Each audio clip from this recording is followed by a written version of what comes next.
Good afternoon and welcome to this week's edition of Entrepreneurship Matters. My name is Alicia Wilson. I'm Vice President for Economic Development for Johns Hopkins University and Johns Hopkins Health System. And it is my pleasure to introduce you to two of the sweetest entrepreneurs that I've been had the pleasure of interviewing yet.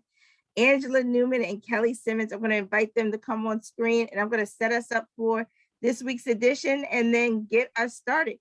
We know that successful businesses, successful entrepreneurs are not built in a day. It takes a long-term commitment, multiple failures, a lot of grit to make it happen. And these two amazing women are no different.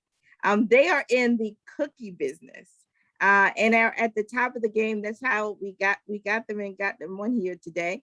I'm going to give you their bios and then we're going to launch right into our conversation. So first, I'd like to introduce Angela Newman of Sweet Fortunes Unlimited. I love that name. I don't know where, we'll talk about where you got that from. Ever since she could remember, Angela has had a passion for art, food, and sharing a good story. She has always had a creative ability and unique talent for bringing joy to others with her passions. Sweet Fortune Unlimited is based in Baltimore, Maryland, and operates as a web-based e-commerce store. A lot of people wonder how you're doing that. That's amazing.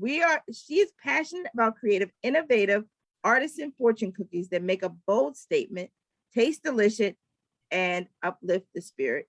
Each handcrafted fortune cookie is generously coated with flavor-infused gourmet chocolates and uniquely designed with dazzling confectionery ingredients inspired by color, culture, nature, and everyday beauty. As a company rooted in a family tradition, she values the personalized versatility of making their customers' life celebrations and memories enduringly sweeter, one artisan fortune cookie at a time. I love it. That's it. I love that slogan. At Sweet Fortunes Unlimited, they make artisan fortune cookies, yet ever more so, they tell stories. They tell stories with their cookies by translating inspirations, emotions, and visions into a tangible culinary experience that you can feel, see, and taste.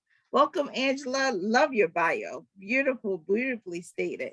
Thank you. Excellent. Thank you. Don't worry, we're going to get to see some of these cookies too. And if you have not looked at them on Instagram or Facebook, go on the website, buy some cookies, and then you'll get to see them. Buy all the cookies on this show today.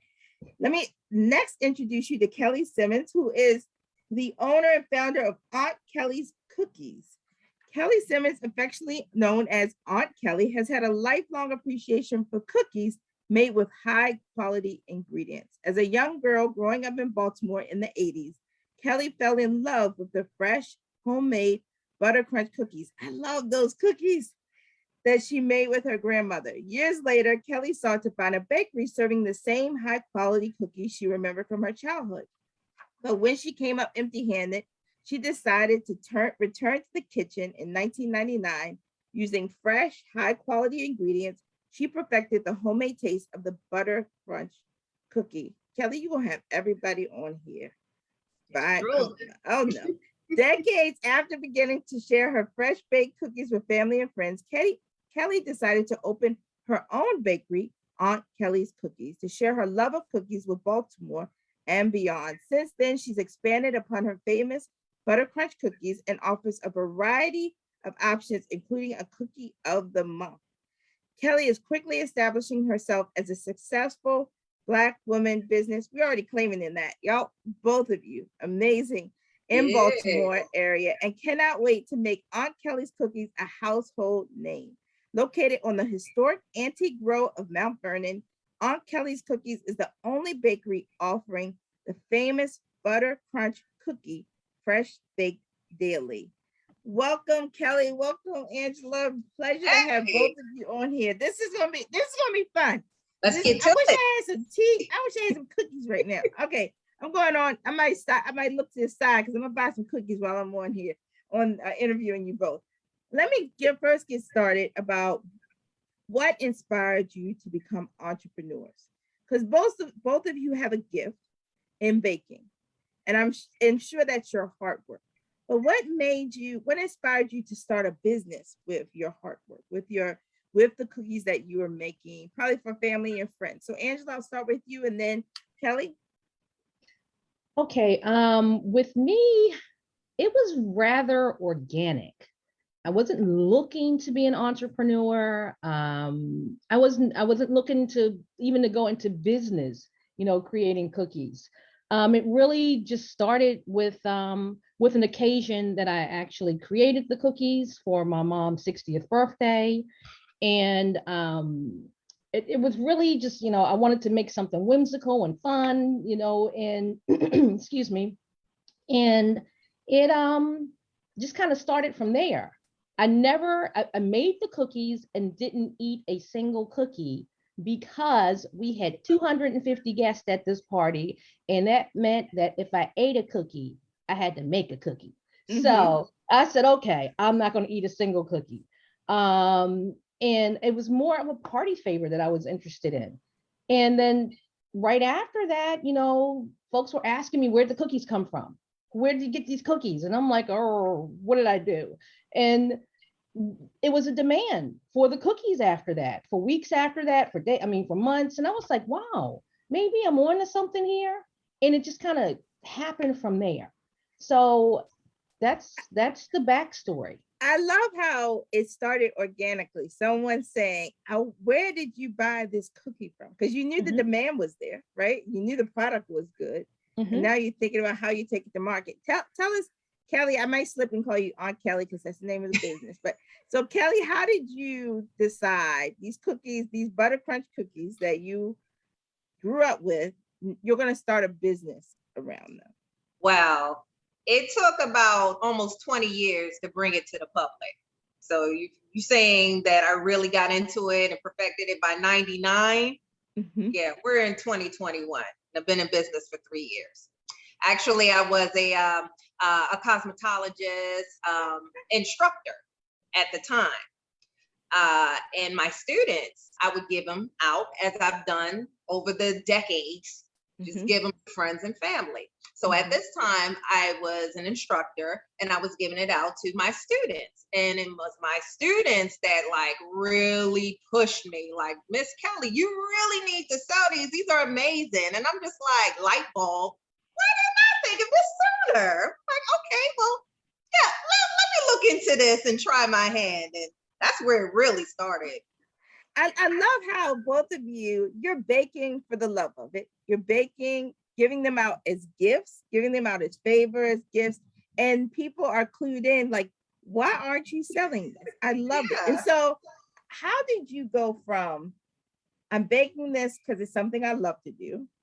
I now I'm going to start a business. What were the steps you went through to start your business? We have many people watching. And let me tell folks before we get started too much in, because I'm going to be all into this conversation. If you would like to participate in the conversation, I already see you putting questions in on Facebook and in the chat. Keep them coming. So you can put them on Facebook. You can put them in the chat here in Zoom. You can also, those of you who are listening on the phone, you can type them to us, 22333, type JHUWL in the message, and I'll get all of your questions and weave them into this conversation. But I want you to talk to folks who are saying, how did they start their business? I know they're in business and doing very well, but how did they start their business? I'll start with you, Kelly, and then go to Angela. Okay, so I really started with getting involved with different businesses, restaurants, and seeing if they would carry my cookies in their restaurants. And a couple actually did. And that really gave me a big push to say, okay, let's go a little further. So I would go to car dealerships. I heard that the salesmen, they couldn't get out during the day to get anything to eat. So bring it to them. And that was a humongous success right there. From there, I had a person who approached me about being an investor to actually open up the brick and mortar. Now, I would say be very careful with that because everyone's intentions isn't as pure as you would hope them to be. Now, luckily, I protected myself enough to where I'm still in business and I kind of moved past that investor. But my word of advice, be very careful to with whom you let into your business. Make sure you protect yourself. And protecting yourself, I mean, go ahead and get your trademark your name. It's going to cost money, but it'll save you a lot of hassle. Trademark your name. Make sure you get your domain name. Make sure you own your domain name. Yeah, those are the top two off the top of my head. Get your own Gmail account. Make sure you own everything that's in your name, so no one will try to take it from you. Great. I just picked up 5 things that you just said, which I think were just true gems. One, I think this is so smart that you got involved with other restaurants and businesses to see if there was a marketplace for you. Could you sell to someone who's going to be buying wholesale? So you actually started with the wholesale concept for your business. Genius. Then you went to car dealerships, which I wouldn't have even thought of, but I guess, yeah, they can't get out. They're selling cars. So you got a captive audience. You then, created a market for yourself. Third, you talked about being approached by investors, and we'll get into the capital conversation in just a minute. I want to make sure a couple of investors get on today and are watching before I ask a couple of questions. So I'd love for them to hear your responses. Fourth, you you've got your trademark and your domain name. The fifth thing that you said, which I think was so important, is to own everything in your name.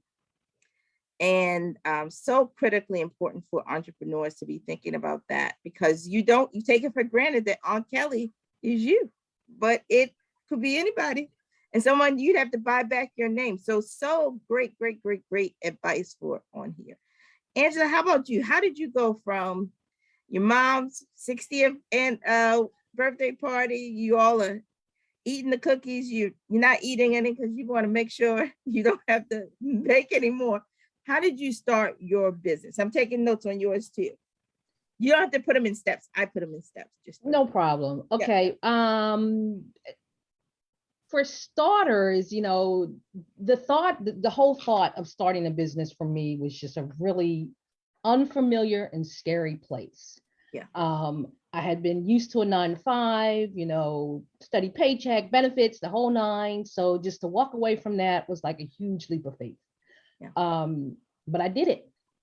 And I was, just kind of just not certain of how it was going to happen, but I was leaning hard on faith. The day that I quit my job, Botox reached out to me and wanted to establish a corporate account. And I was completely blown away. At that point, I realized that, okay, this is real. And Botox reached out to you to set up a corporate account for your cookies? Correct. They wanted to use my cookies as a marketing tool. Oh. Yes, as a marketing tool. I mean, given the fact that they're fortune cookies and you can customize the messages, you can customize, the cookie labels. And because the cookies are beautiful, Botox promotes beauty. So they used my cookies to for their campaign. And there was no way I was going to turn that down. So I had to figure out stuff real quick. So I had to establish myself. So I did the necessary research to establish myself as a real legitimate business. I would encourage folks to get really familiar with that space, what kind of business you want in terms of the legal, how the legal aspects of it, individual, a corporate, and LLC, that sort of thing. It's really important to know how you put yourself out there. And I'm going to piggyback off of Kelly, and also definitely protect yourself, because that was a big thing for me. I knew I had a unique product, and I was on pins and needles all the time. If someone was going to come along and copy or mimic my idea, my product, and I'm just some little kid on the block, and you've got big competitors out there. who can come along and just kind of like just wipe you out. So all of that is really important. Protect yourself. So I had to get with it very, very quickly, because the demand grew like literally in 24 hours. Wow. And I didn't even market myself. It was word of mouth, that sort of thing. And it got bigger and bigger and bigger. And honestly, it got so big, it paralyzed me because I wasn't ready. I just wasn't ready. And this was about 13 years ago when I originally started. And I had to step out the arena because I couldn't meet the demand. I didn't know which way to go. So I had to step away. I had to regroup. I had to just figure it out, get some help before coming back in. And it took several years before I decided to rejoin the whole entrepreneurship community. But I'm back and I feel confident. I know what I need to know. Experience in life definitely shows you the way. Yeah. So, I hope that's helpful. No, so helpful. I took down 6 points that you made in your conversation. First, you talked about the leap you took from walking away from your job and how faith played a role in you walking away from that 9 to 5. And the second thing is immediately you did what Kelly did. You went wholesale. You went with a corporate account. That's why I had to pause and like, Botox is calling you for a corporate account. Amazing. Third, you did your research on establishing your business and what did all of the components, the infrastructure, as I talk about the business. Fourth, you really made sure the legal aspect was sound, what you wanted it to be. Fifth, you protected your name, understanding you had a unique product, unique service you were talking about. And then sixth, which I think was actually the most insightful thing that you gave for entrepreneurs, and I think a space to do this, which was you recognized you grew exponentially. You realized the moment to step away and then to come back so you could come back. And I just think that's probably so affirming for someone right now who may be at the same growth point. And they're like, should I step away to regroup to come back again? And you are a testimony to the fact that is sound. Like that is, and most entrepreneurs do that. They step away for a moment, regroup. They don't tell you this. Fortune 500 companies, CEOs step away, regroup, and come back stronger. And so beautifully stated. And I think just so affirming for so many people watching. I want to pick up on something that both of you said, which is a question that's come up a couple of times in our chat already, which is what gave you the courage to take the leap? Because both of you took a leap, brick and mortar. Kelly, for you, Angela, leaving your job. Kelly, I know you left your job. You were doing things that were already, you were already doing well. But what allowed for you to take that leap? Kelly, I'll start with you and then Angela. You have to believe in yourself. Everyone has a God-given talent. It's something that you do effortlessly, that it comes out, everyone loves it, and that's your talent. Go for it. Have that confidence. This is my second act. I was doing something completely different. Also, I was good at it. It kept my interest for 20 years. That was cosmetology. But there's something else in you. Have the confidence. You can do it. You really can. And if you mess up, so what? That's one mess up. You're going to learn something from that and try it again. I love it. I love how you said your second act, and you mess up, you start again. You start again. That's so such wisdom. Angela, how about you? What allowed for you? What gave you the courage to take the leap? Kelly really nailed it. It's really believing in yourself Yes. In spite of what's going on around you, what other people may say, because you're going to have naysayers all day, every day, and you got to block that out. Sometimes you even have to block out your own messages, those negative messages running in the background. You've got to block that out. But it really is just believing that you can do it, and also recognizing that in the moments when you can't, you just get up and you dust yourself off and you just jump back in. That's the big thing. I think people are just, it's this fear of failing, and failure is actually okay. Yep. It's really okay. And honestly, I have found that my biggest lessons come from the failures. Yeah. It comes from, just like, okay, let me figure out how to get this right, and then the beauty of all of this, it's yours. So you can customize the experience any which way you want to. Nobody is telling you how to do it, when to do it, what to do, just yourself. So that's another thing. It's liberating, you have the freedom, and yeah. So that's what pushed me, to stay in. And like Kelly said, we all have a talent, we all have a purpose. And when it's right, and when you're doing exactly what you're meant to do. Because you're going to do it in spite of. So that's what I can share. I love you. Belief in yourself, and knowing of that, and being kind to yourself through failures. And a beautiful statement. Someone asked, they texted in, was saying how both of you have beautiful spirits, and it is evident that you that probably comes through in your baking, I'm sure, because that's what people say, like sweet people make sweet things.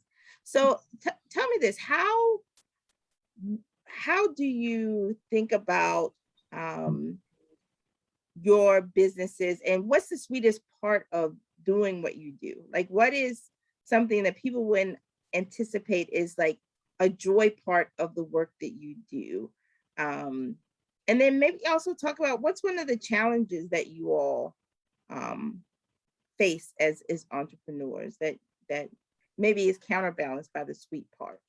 So Kelly, what would you say? I see you thinking about it. Okay, definitely the sweetest part is sharing my favorites with everyone and that they enjoy it. I've gotten, I was having a bad day and had a cookie and it turned it around, or so-and-so was sick and I gave them some cookies, turns it around. So I'm like, oh, I'm not the only one that feels like that, because it definitely did that with me. Now, as far as challenges, I'm still learning as I go, and that's challenging right there. I saw someone ask, how do you balance your time and the work and everything like that? It is a challenge. I'm still new to this. I am in only the third year of the brick and mortar. I did have the website, so that was an extra year to it. But it's a working process. You learn as you go. And I would say, don't burn yourself out. Of course, you being the boss, you got to do everything. Everything falls on you. But if you're sick, or God forbid, you're gone, that's it. So you got to take care of yourself. If you can delegate some of the responsibilities to someone else, do it. You have to pay them, pay them. You're buying back your time. Yeah, that's right. Great advice. Excellent. How about you, Angela? What's the sweetest part of what you do? And then what one of the challenges, how do you overcome it? The sweetest part is it's no different from what Kelly said, is sharing. It's really having an opportunity to share yourself with others through what you do, what you produce, and then seeing the expression on someone's face. You just turned a frown upside down, it really was so evident to me during pandemic. People were shut in and, and just didn't, down and out, we all were in the same zone. And I just randomly just sent out cookies. I just mailed cookies to everyone, that I thought could use some cheering up. And the response I got back was it just brought the greatest joy to me. It wasn't about the money at that time, because, I'm just sharing. It was really about just spreading the love.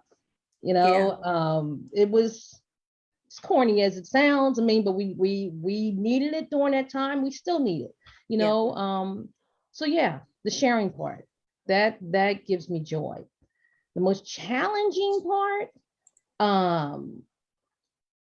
is the administrative aspect of being an entrepreneur. The fun part is being the creator, the just creating and just coming up and being in your own head doing your thing. That's one side.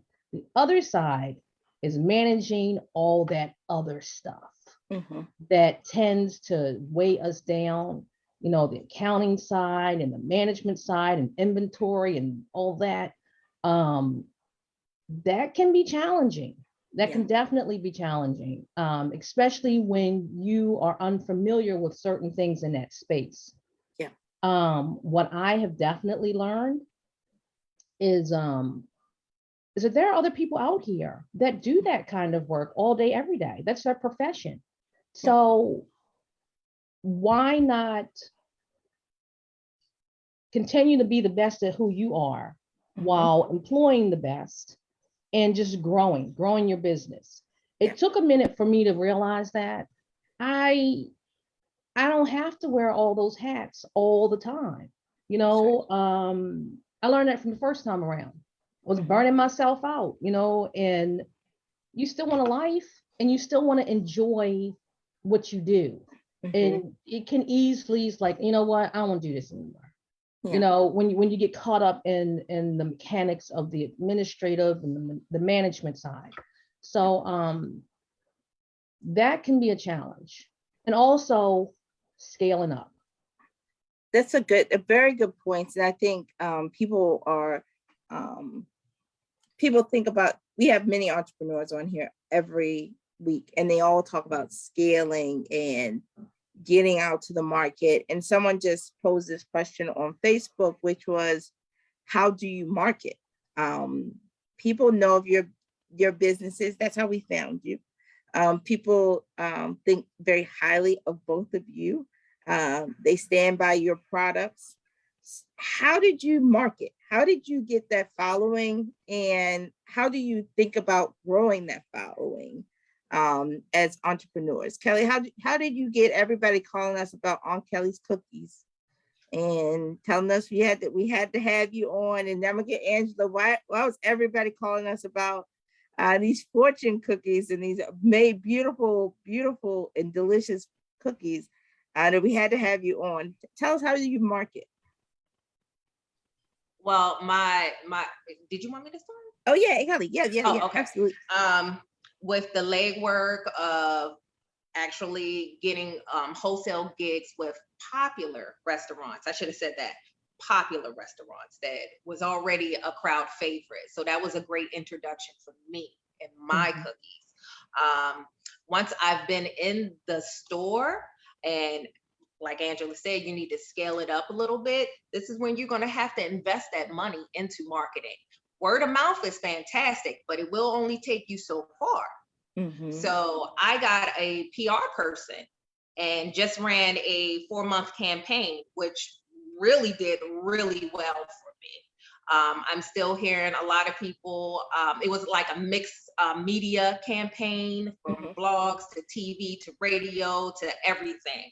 And in the grand scheme of things, it was a small drop in the bucket for what it can bring back. So don't be scared of paying someone to that specialize in that and have those contacts that you don't have, so you can get more eyes on you. You have to do that. Sarah Lizzie, Shout you out, girl. You did amazing. All right, give a name and a business name. We'll shout it out on here. Give a name. PR by Sarah Lizzie, Lizzy. You can find her on Instagram, or you can ask me and I'll give you her number directly. I love it. I love how you talked about investing in that marketing, because that is it's an expertise. Really, really smart. How about you, Angela? How have you built your following?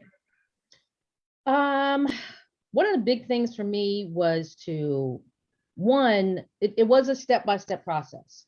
I had to get to the crux of my branding, and how I wanted to put myself out there. So I spent a great deal of time in my logos and branding and my colors, and and it was built around the target audience that I wanted to appeal to. So once I got clear with who I'm marketing these cookies to, it wasn't too difficult from there. And it was a little bit of a challenge because you got people around you telling you, oh, sell them to everybody. And then I was like, it's almost impossible to build a marketing campaign for everybody. You really do have to focus on your particular audience. Of course, you don't turn down anyone who wants to purchase your cookies, but it helped me focus. Who am I trying to attract? And then I made the decision, as Kelly said, now it's time to reach out to the professionals. Marketing is a huge, huge thing. I mean, without marketing, nothing's going to happen. Yeah. And if I'm spending all my time marketing, who's running the business? Who's making these cookies? And marketing is an all day, every day, process. So yeah, you reach out to folks who can be helpful in that space, and trust me, marketers and those who are gifted in that space, they are out there. And even people who are close to you that you probably overlook, they are great marketers. I mean, and then today you've got social media platforms, you got so many avenues to just get it out there. And yeah, you utilize the folks that who are talented in that space. So that's a big deal. That's an investment. That is money well spent, because you will get it back and then some. So I mean, I would encourage that, definitely. That's good encouragement for folks who are thinking like, oh no, I'm gonna do this myself. I'm gonna market myself, and realizing you can only hit a certain level by doing that. It is time to bring in the experts. Let me ask you this question, because I've seen a couple of different times put different ways. How do you both avoid playing the comparison game?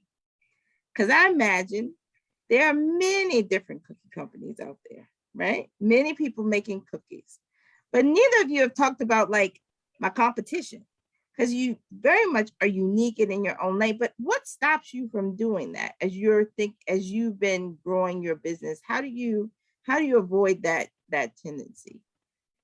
Kelly, and then Angela. You got to be like a racehorse. Have them blinders on.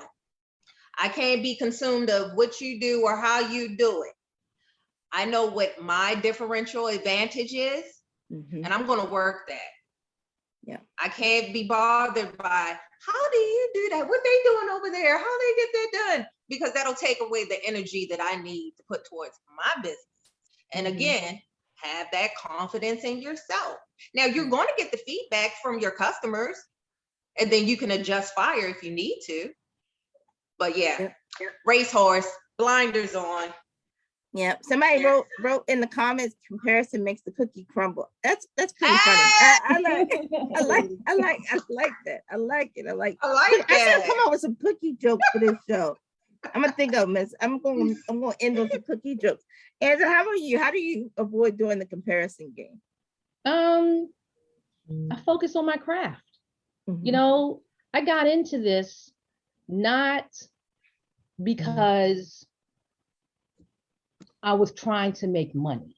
Yeah. I know how to make money. I can get a job, make money. Mhm. I got into this because this is the space that I am as close to being me as I could possibly be. And there is no competition with that. That's right. So that's what I focus on. Um, and as far as competitors, you know, they're out there, I'm sure, but I can't, you know, let that be a part of my formula. You know, I just continue to produce what I produce and just be the best at my game. That's pretty much it. Yeah, no, absolutely. Absolutely. You get out of your gift when you start worrying about other person's gift, right? Mhm. You're so, both of you are so right on that. We received this question in, which is, it's just like a forecast back. Knowing all you know now, at this stage of your business journey, your entrepreneurship journey, what advice would you give yourself about starting your business? Don't worry, y'all. I see all of your questions. I'm gonna get to all of your questions. Y'all putting them in. Great. I love it. What advice would you give yourself about starting your business? Can you repeat the question? Sure. Because you threw Knowing me all off you when know you. now, what advice would you give yourself about starting your business or starting your business? So if you could go back in time, talk to your former self, you say, you know what? I want to make sure you do these 5 things as you are on this journey. They will save you a lot of time and headache. What advice would you give to yourself? Kelly? Oh, do your research on people. Okay, Google them. Do searches on have they had lawsuits brought up against them. You tend to think that your radar and people is pretty good, and you can tell who's a good person.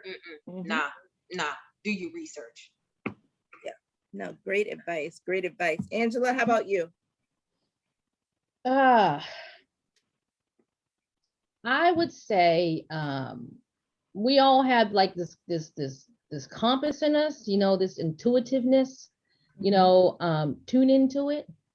You know, it's the God in you telling you which way to go, which way not to go. Don't ignore it. You know, it's a lot of noise outside of yourself. There's a lot of noise inside your own head that can distract you. But 9 times out of 10, what your gut is telling you is pretty accurate. So that's definitely one thing. You know, I had to learn that along the way. Yeah. Another thing is just be true to who you are.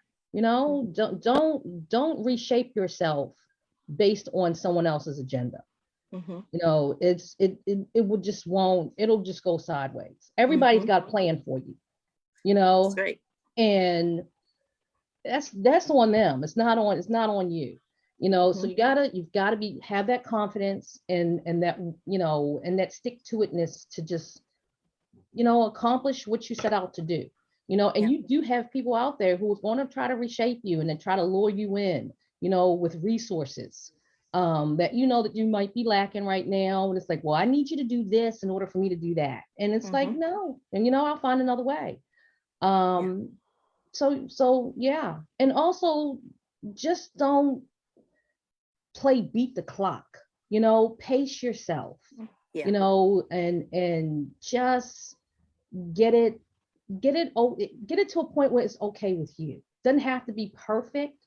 Yeah. But you know, I find that pacing myself really does help me just make clear decisions, you know, based on thought as opposed to what I'm feeling in the moment.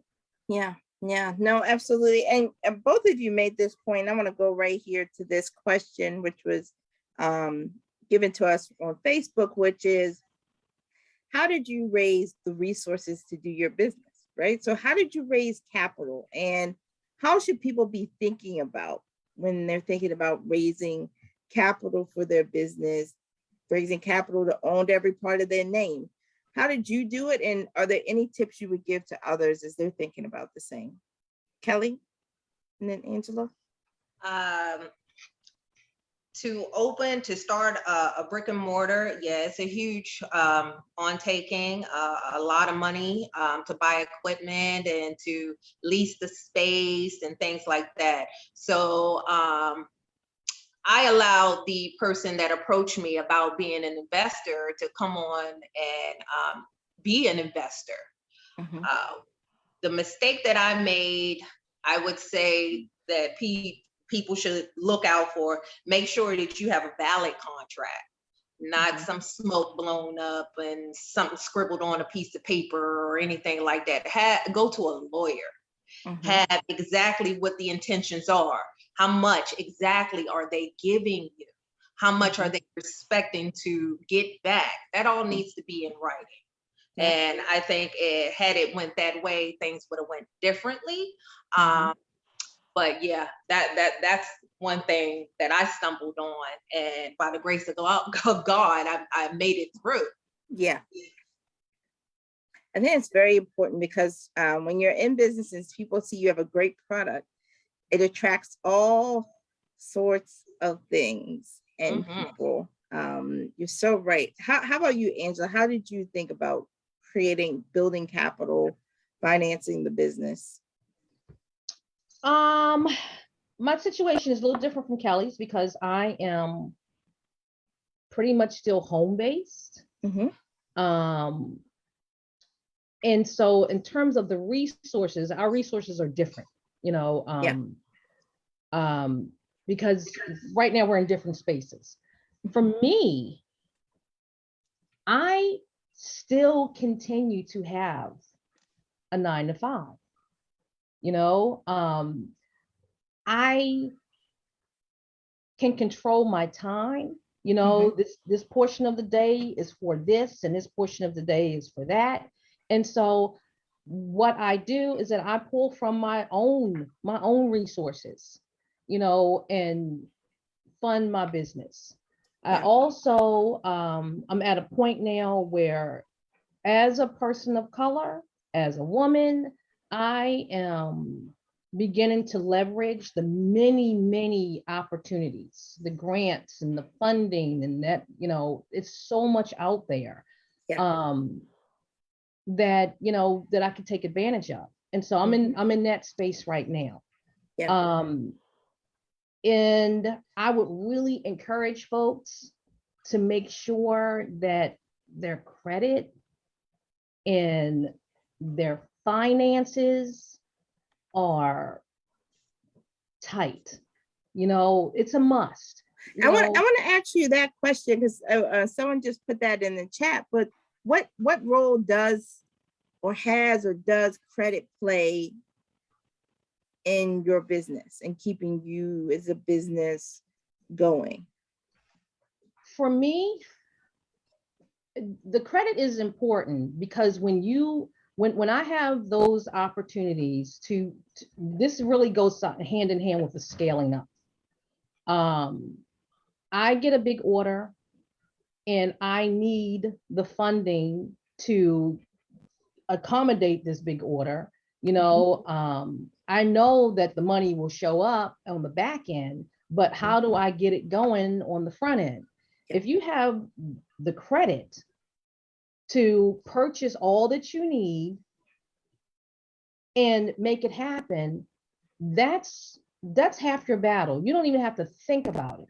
You can pay that off when you get paid. But if you don't have a way to just get what you need so that you can make it happen, it's almost impossible for it to happen. So that's just a really small, aspect of it.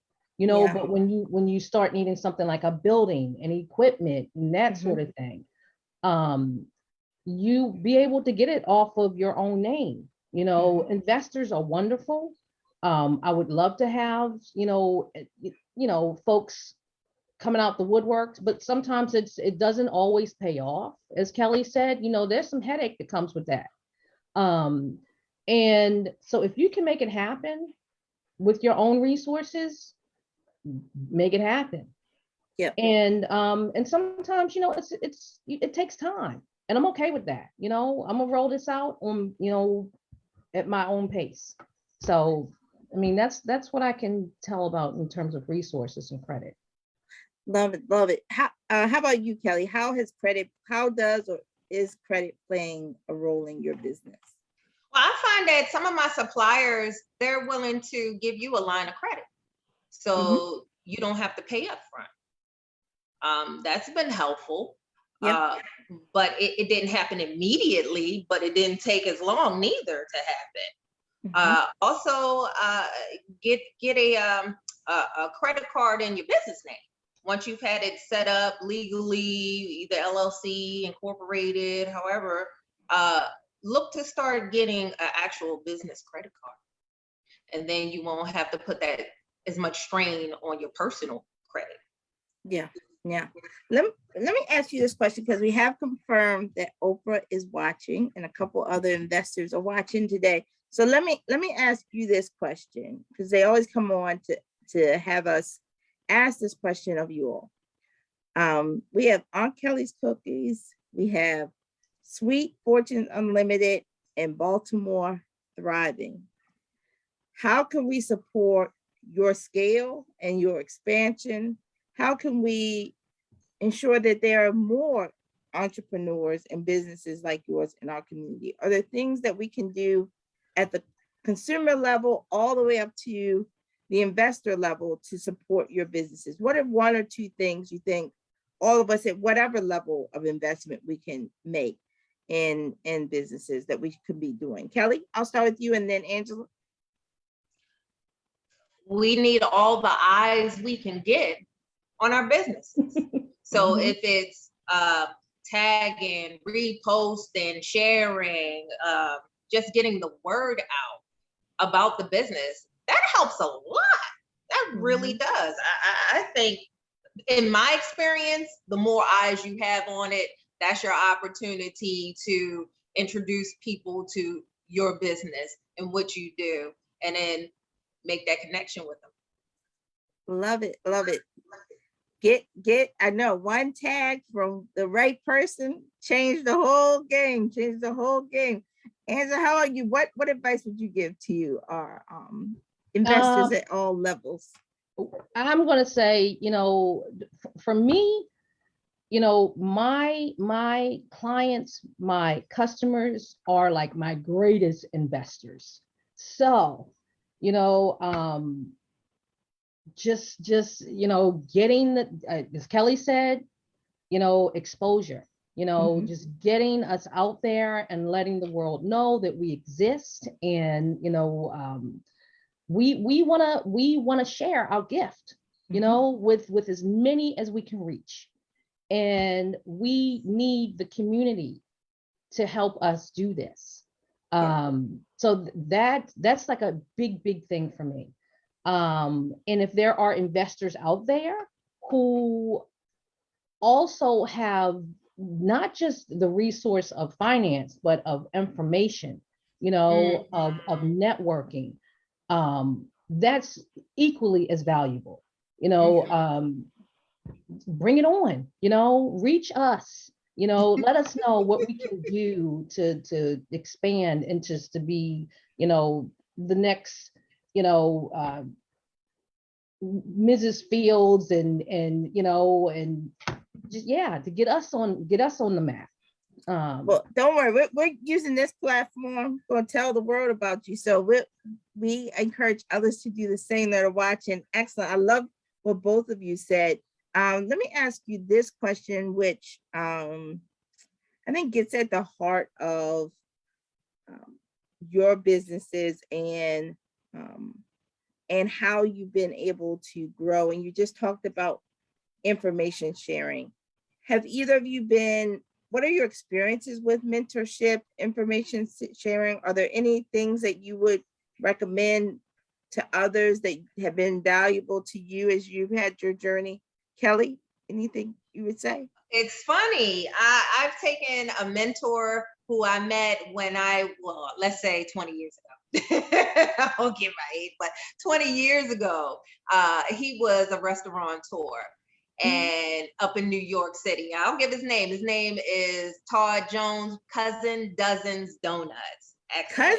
Cousin Dozen Donuts. I love Cousins it. Dozen. So when I was really stepping into this arena, I would go to him and ask him questions, and he would answer and give me a different perspective. So yeah, you definitely should get a mentor in a business that you're in, because you don't know it all, and you need to take it from somebody that has more experience in the game. Excellent, excellent. Angela, how about you? What's been your experience with mentorship, guidance, information gathering? Any tips you'd give others?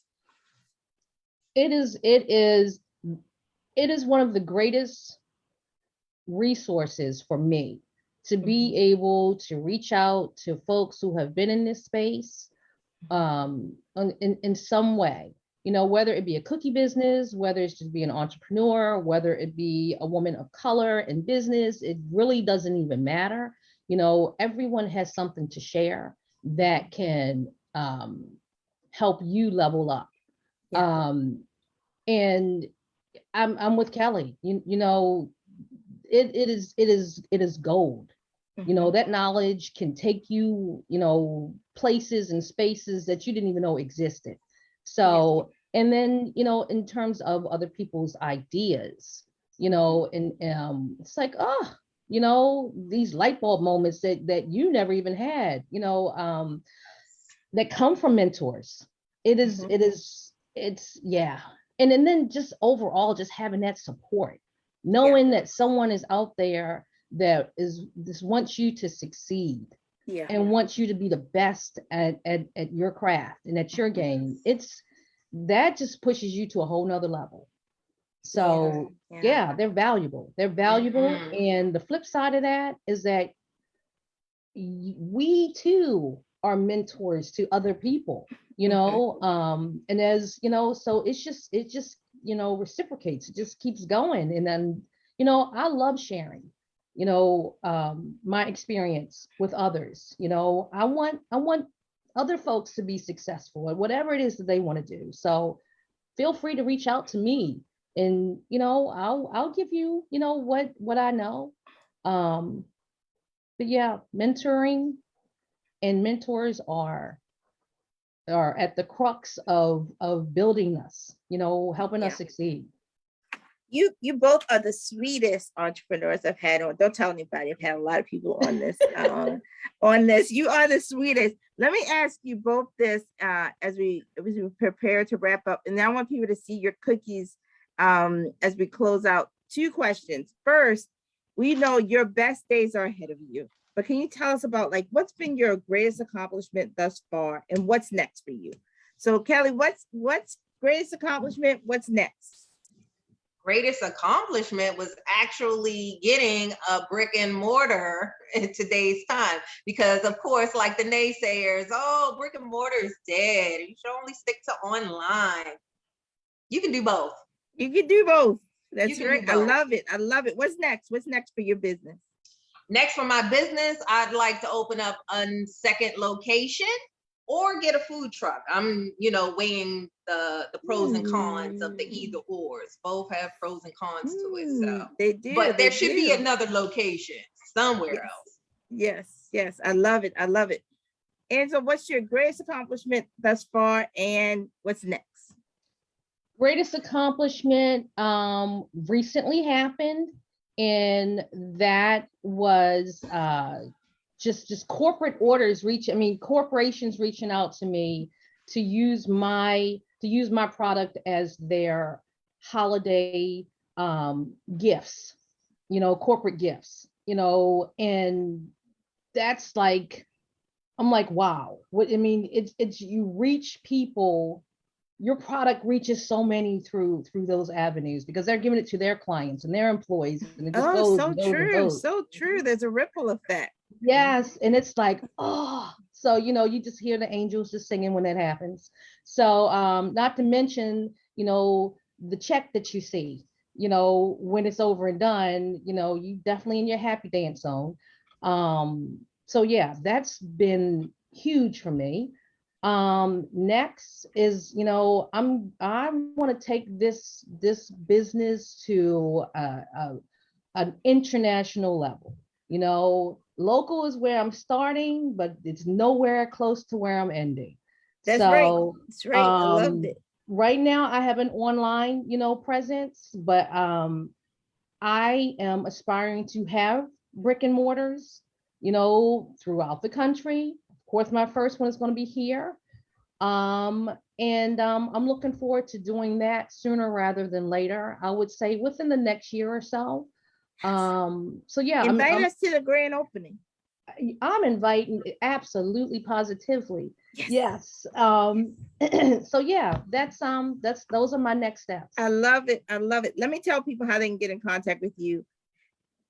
Kelly, tell us all about it. Give us your website. We put that on Facebook in the link, and we have it also in the chat. But if anybody, tell us how we can get in contact with you, Kelly.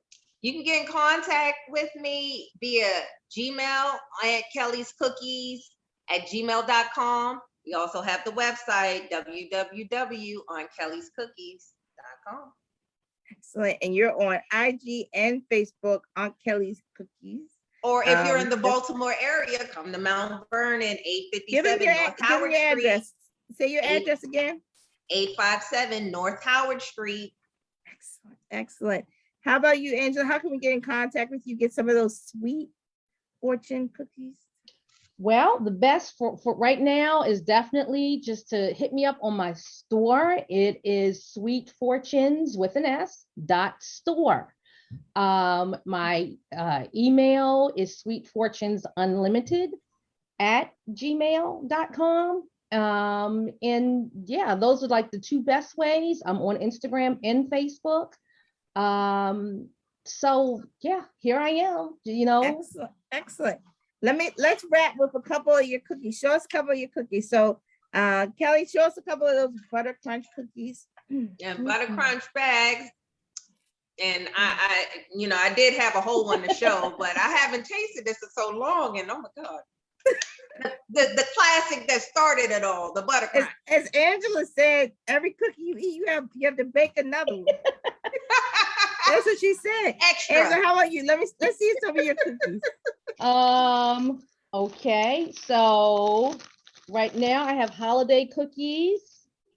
I have a little poinsettia here, and they come in multiple flavors. This is a cinnamon apple. I have right here an eggnog cookie. I have, up to 25 different flavors, and the designs are limitless. So yeah, just come to check me out on my website, and look at the gallery and just explore. So and buy. Buy. Excellent, Definitely. Excellent. So next week, first of all, I want to say before I close out, Kelly and Angela, this has been a true honor for me to get to interview you both.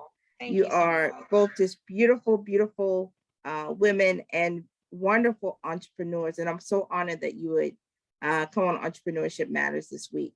Stay tuned. We're going to have a big reunion. So we're going to invite both of you to come back, meet all of our other entrepreneurs very shortly. Let me tell everybody, next week is our last episode of season 3.